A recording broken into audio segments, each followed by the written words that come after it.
Welcome back to Movie Recapped. Today I will show you a crime, drama, mystery film from 2016, titled Manhattan Night. Spoilers ahead. Watch out and take care. A male voice monologues about selling mayhem in newspapers as New York City is shown. An investigative reporter named Porter Wren writes in a notebook as paramedics close up an ambulance.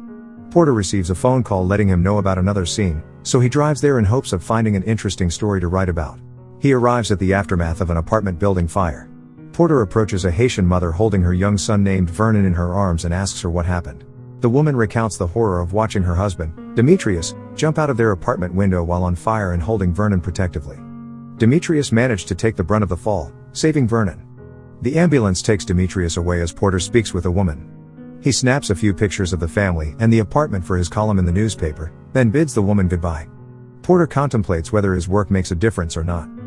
Porter calls his wife, Lisa, as he drives home. She reminds him of chores that need to be done and to remember to have his tuxedo ready for a fancy work function. It's in Porter's best interest to attend or otherwise, the newspaper may cut his column. Later that evening, Porter drinks alone at the bar of his fancy work function.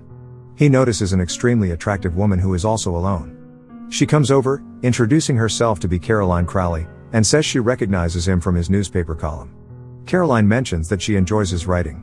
She also mentions that her boyfriend, Charlie, works for the bank that just bought the newspaper Porter works for.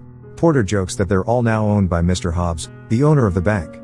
Porter appears to enjoy their conversation but suddenly asks Caroline if she has an ulterior motive. Caroline says she can't explain her situation right now because it's too complicated, but Porter is welcomed back to her apartment to continue their conversation. Porter asks her if this is about her husband's death, but before Caroline can answer him, an older woman interrupts them and tells Porter that Mr. Hobbs would like to see him. Porter excuses himself from Caroline and follows the older woman through the crowd. Porter is briefly introduced, but Mr. Hobbs doesn't speak with him. Porter is quickly dismissed, and he spots Caroline leaving. He catches her at the exit and asks if the invitation to go back to her place still stands, and she says yes, so they leave together. Porter and Caroline ride in a taxi back to her apartment. After they enter the room, Caroline hands Porter a couple of thick envelopes. Porter opens the envelopes while Caroline makes them drinks and pulls out photos of a man lying in the rubble of a demolished building surrounded by small pieces of jade. The man in the pictures is Caroline's late husband, Simon Crowley. Porter reads the police report aloud as Caroline hands him a drink. Porter holds up a baggie containing the pieces of jade from the crime scene. He reads that the police couldn't figure out how Simon managed to enter the building before it was demolished, for it was surrounded by a locked fence. They also could not identify Simon's cause of death due to the bulldozers and rats that destroyed his body further. Caroline claims she is just as stumped as the police. After Porter reads the police report, Caroline shows him some books written about Simon. Porter flips through them, landing on an article where an interviewer describes Simon as not a nice person, but a great filmmaker. Porter is at a loss, so he leaves. He rides back to his secluded home, which he describes as his safe haven. He doesn't take any of the horrible things he witnesses home with him. Porter tiredly enters his home and goes to sleep. The next morning, Porter's young daughter, Sally, jumps onto her father, who is lying in bed while on the phone. He listens as his boss tells him about another job. Lisa and their son, Tommy, enter the bedroom and tell Porter good morning. Lisa holds up today's newspaper, open to Porter's column about the tragic apartment fire and death of Demetrius. At this moment, the family's babysitter, Josephine, enters the bedroom and tells the two kids to get dressed. Lisa and Josephine wrangle Sally and Tommy out of the room while Porter sleepily sits up in bed. Lisa mentions that she'll be working late at the hospital tomorrow night, so she can't attend their dinner. Porter complains that he doesn't want to go without her and that they've rescheduled too many times. Lisa kindly reminds him to get dressed for work and kisses him goodbye. Porter arrives at his office and searches online for articles about Simon Crowley's death. He digs a phone number out of his wallet and calls it, but receives no answer. Porter unwraps a candy from his desk and reads the comic printed on the wrapper. Deciding to call Caroline, Porter speaks with her over the phone, and she invites him over. Porter goes over to her apartment and listens as Caroline explains how she moved from LA to New York. She recounts how she met Simon at a bar one evening. After talking for a few hours, Simon proposed to Caroline. She accepted his proposal that night, and the next day he sent her an engagement ring and a flash drive containing a video of his wedding vows. Caroline plays the video for Porter and explains how they were engaged for 3 days before they were married. She tells Porter how happy they were for many months, but one day Simon didn't come home for 3 days, so Caroline knew something was wrong. Porter regretfully admits to Caroline that he probably can't figure out the mystery of Simon's death. He rises from the couch and stands close to Caroline. They stare into each other's eyes, but before it goes any further, Porter leaves. After pressing the elevator button, Porter realizes he forgot his phone in Caroline's apartment. He turns around and knocks on her door, but receives no answer. Because he remembers her door passcode from the first time he was there, Porter enters Caroline's apartment. He finds his phone where he left it on the coffee table. Porter makes his way quietly down the hall towards the bathroom when he hears water running. He peeks inside the bathroom and sees Caroline playing with herself in the shower. She notices his presence and gasps in shock, turning away to hide. Porter profusely apologizes while backing away. Caroline wraps herself in a towel and follows him into the hallway where she flirts with him. She teasingly drops her towel, and Porter pushes her up against the bathroom wall, kissing her passionately. He turns Caroline around to face the wall and makes love with her. After they finish, Porter leaves, taking the envelopes containing Simon's files. He returns home to find Lisa giving their kids a bath. Later, Porter goes to the demolished building where Simon was found dead. He visits the building next door and asks a worker why he thinks Simon would have a key, but the worker doesn't have an answer. Afterward, Porter meets Caroline at a coffee shop for lunch. She tells Porter that Charlie wants to buy them a house in New Jersey. Caroline says that the only person she can talk to about Simon is Porter. After lunch, Caroline takes Porter to a bank and leads him into a vault. This is where she keeps all of Simon's cameras and memory cards that contain his videos. Caroline leaves Porter in the vault with the instruction to watch everything. Porter sets up the first video and sees Caroline and Simon on a couch laughing and kissing. The second video is of Simon and his friend, Billy, picking up a girl. The next is of Caroline being watched through her and Simon's apartment peephole as Simon asks her a series of personal questions. Porter receives a phone call. The man on the phone says Mr. Hobbs would like to meet with him, so Porter leaves the bank vault and attempts to hail a taxi. Porter hesitates as he notices a suspicious man watching him. He approaches the man, but the man runs away. Porter gives chase but ultimately loses him in the city. Porter gives up and continues to his meeting with Mr. Hobbs.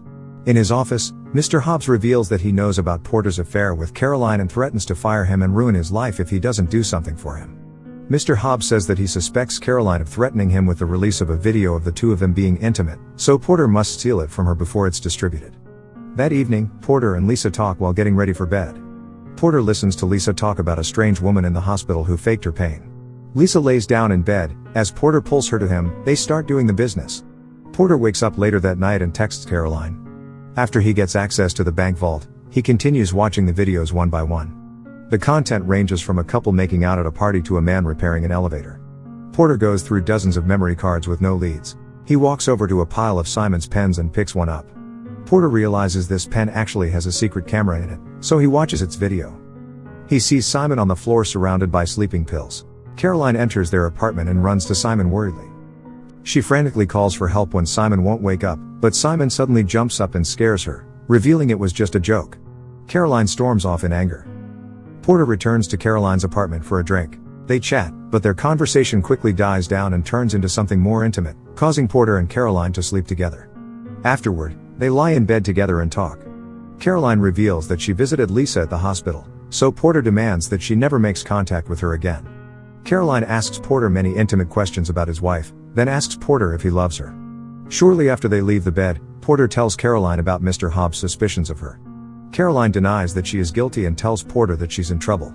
She tells him that she and Simon made a bet many months ago. The conditions were that Simon must hold the hand of someone about to die, and Caroline must make love with someone unexpected and record-proof. Simon hands her his pen camera, and they each head off on their respective missions. In a hotel lobby, Caroline spots Mr. Hobbs by chance.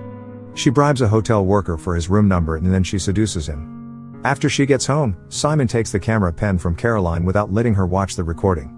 Caroline also finds out that Simon didn't withhold his end of the deal, so she becomes very upset with him. Porter still feels like Caroline isn't being honest with him, but she says that she's told him everything. Porter gets frustrated and leaves her apartment. Before Porter makes it home, he's stopped by a couple of Mr. Hobbs' men who demand the video memory card. They don't believe Porter when he says he doesn't have it, so they beat him up and threaten to invade his home if he doesn't give it up. The men leave and Porter goes home. Lisa finds him hunched over their bathroom sink cleaning himself. When she asks what happened, Porter lies and says he was randomly jumped. The next morning, Porter visits the nursing home where Simon's father, Frank Crowley, is homed. He asks Frank if Simon left a memory card or a camera with him, but Frank doesn't answer. He only sits in his wheelchair silently. Porter searches through Frank's room and finds a camera recorder in a drawer. He takes the memory card out and examines it. Suddenly, Porter receives an urgent text from Lisa. He calls her and rushes to the hospital. Standing over the hospital bed that holds his son, Porter listens as Lisa explains how a man broke into their house to search for something, then shot Tommy in the upper right arm. Lisa tells him that Tommy will need extensive surgery and physical therapy to recover. When she asks if Porter knew who the man was, he says he might know. Lisa takes the kids to her mother's house to keep them safe. Porter goes to Mr. Hobbs' gatekeeper, Campbell, in order to find Mr. Hobbs. Porter chokes Campbell with a wire and threatens to kill him if he doesn't reveal where Mr. Hobbs is. Campbell calls Mr. Hobbs, and Porter demands that he call off his goons or he'll release the video footage. Mr. Hobbs tells Porter that he has 24 hours to give him the video memory card. Porter returns home that night and watches another one of Simon's videos. In this video, he sees Frank and a woman named Norma Siegel at the nursing home. Mrs. Siegel gives Frank and Simon a moment alone. Simon tells Frank that he doesn't blame him for what happened to his mother and that he loves him. Porter tracks down Mrs. Siegel and learns that she visits Frank twice a week. He uses her spare key to break into her home at night. He searches the house for any leads, uncovering financial files that reveal Simon's company pays Mrs. Siegel. Porter hears someone enter the house, so he hides. Mrs. Siegel finds Porter in her home and begs him to not hurt her. Porter introduces himself quickly as a friend of Caroline's, which gains her trust. Mrs. Siegel tells him that ever since her own son tragically drowned at a young age, Simon was like her son. To show her gratitude for all that Simon does for her, she visits Frank twice a week. Ever since Simon started making money, he gives Mrs. Siegel thousands of dollars a week. In return, Simon asks that she sends copies of a video memory card to a certain address. Porter asks for the memory cards, and Mrs. Siegel gives the last one left to him. Porter watches the video, seeing Mr. Hobbs and Caroline talk in a hotel room. Mr. Hobbs tells Caroline about how he fell in love with a street girl when he was 20 years old. One night, he was attacked by a group of men and stabbed many times in the groin, leaving him severely disfigured. He shows Caroline, and she comforts him. In return, Caroline tells Mr. Hobbs an emotional story from her childhood about her stepfather and a horse, but the video's audio is too quiet for Porter to hear the story. Mr. Hobbs comforts Caroline and says he wants to do something for her. Mr. Hobbs is showing his skills to Caroline. Porter speeds up the video, watching as Mr. Hobbs and Caroline finish and get dressed. Porter brings the tape to Mr. Hobbs and tells him that it wasn't Caroline who threatened to distribute the video, but an innocent woman operating under the orders of Simon. Mr. Hobbs gives Porter a mysterious key his men found in Caroline's apartment. Porter returns to the demolished building and is greeted by a worker who shows him the building's floor plans. He realizes there is an elevator hidden underneath the rubble that the police never investigated, so he digs it up. Using a rope to climb down the dark elevator shaft and a flashlight to see, Porter spots a broken jade horse head amidst the rubble. He also finds another memory card inside some electronics attached to the elevator, so he plays the video on a portable camera. The video is security footage of Caroline, who is holding a gallon of milk, and Simon in the elevator riding up. When they reach the top floor and step out, Simon locks the elevator, effectively trapping them. Simon sits down and insists Caroline speaks with him despite her insistence to leave. He pulls out the jade horse that was gifted to Caroline by Mr. Hobbs after their night together. Simon demands that Caroline tells him her childhood story she shared with Mr. Hobbs, but she refuses. Simon refuses to let them out until she does. He informs her that if she doesn't tell him soon enough, they'll both be demolished along with the building. Simon smashes the jade horse in anger and throws the key to the elevator lock. When Caroline crawls to the key, Simon locks a cuff around her ankle, shackling her to the elevator. He then drinks the milk and swallows the actual key to the padlock on her ankle. Simon demands to hear the story, but Caroline refuses once more, so he presses a button that sends the elevator down. Caroline is dragged across the floor towards the elevator shaft. She frantically tries to stop herself before she falls off the edge. Right before she falls, Simon stops the elevator. He leans over her as she breathes heavily, waiting to hear her story. All of a sudden, Caroline grabs a piece of metal from the floor and attacks Simon. He clutches uselessly at his neck and falls to the floor. Caroline lifts up Simon's shirt to retrieve the key to her shackle. As Porter watches this unfold on video, he looks down at the key in his hand in grotesque understanding. Porter leaves the elevator shaft and walks down the street. He calls Caroline and tells her he returned the video to Mr. Hobbs. They promise to meet for breakfast the next morning to talk more. The next morning, Caroline shows Porter her engagement ring given to her by Charlie. He congratulates her, then shows her the jade horse head he found the night before. Caroline pretends to not know what it is, but when Porter tells her that whole night was recorded, she drops the act. He gives her a copy of the security footage and tells her that he has the original. He threatens to release it if Caroline ever comes near his wife or family again, and she promises she won't. He asks her if she would tell him her childhood story, so she does. She explains that when she was 9 years old, she wanted a horse. She begged her stepfather, Ron, to get her one, but he would say no and hit her while her mother did nothing to protect her. One night, Ron said if he could do whatever he wants to Caroline, then he would buy her a horse. For a week, Ron would take advantage and abuse Caroline, but she still never got a horse. She threatened to tell her mother what he was doing to her, so he promised to get her a horse tomorrow. The next day, Ron drives Caroline to a farm and shows her a horse, telling her it's hers. Caroline gets extremely excited, but before she can speak, Ron shoots the horse and kills it while Caroline watches horrified.